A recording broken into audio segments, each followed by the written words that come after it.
Elle ne présente aucune lésion au cerveau. Son IRM est normal. Et pourtant, ses jambes ne répondent plus. Ce n'est pas un cas isolé. Un patient sur 3 en neurologie est concerné. Elle ne ment pas. Elle est atteinte de troubles neurologiques fonctionnels. Bonjour à tous, je m'appelle Lise et aujourd'hui je vais vous présenter mon mémoire en 180 secondes. Les troubles neurologiques fonctionnels, ou TNF, ce sont des dysfonctionnements potentiellement réversibles du cerveau. Pas de lésion, mais un dérèglement entre ce que la personne pense et ce que le corps exécute. Provoqués par un choc physique, psychologique ou les deux, les symptômes varient. Troubles moteurs, sensitifs, cognitifs, de la parole et d'autres. Mais poser le diagnostic reste aujourd'hui compliqué pour les médecins. Une fois le diagnostic posé, ces patients sont pris en charge par des équipes interdisciplinaires en rééducation. Et c'est là qu'intervient l'ergothérapeute. Son rôle ?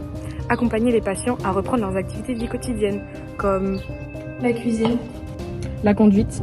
le jardinage. Il intervient alors pour favoriser les transitions occupationnelles au moment où les habitudes de vie sont bouleversées, afin de l'aider à retrouver un nouvel équilibre occupationnel dans toutes les sphères de la vie quotidienne. Lorsqu'ils accompagnent des patients avec des troubles moteurs, les ergothérapeutes peuvent préconiser des aides techniques pour accroître leur indépendance.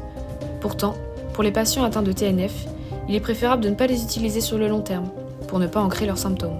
Mais alors, quel type d'accompagnement l'ergothérapeute doit-il adopter pour favoriser les transitions occupationnelles rencontrées par les adultes atteints de TNF moteur ?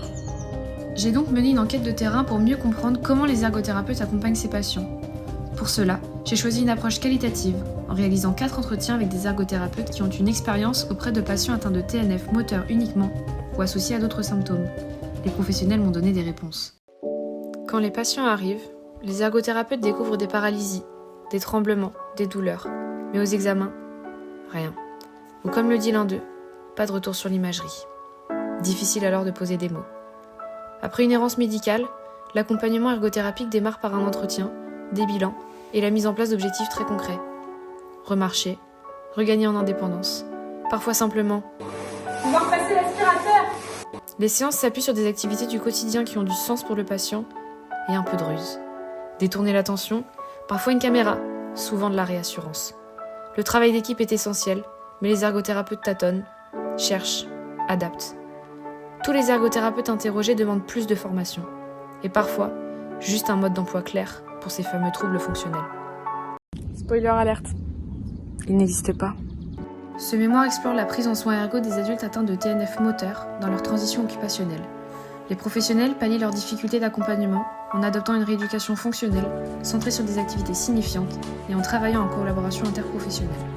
En tout cas, il est nécessaire de renforcer la formation des professionnels et d'approfondir les recherches pour mieux répondre à leurs besoins et aussi pour optimiser les soins.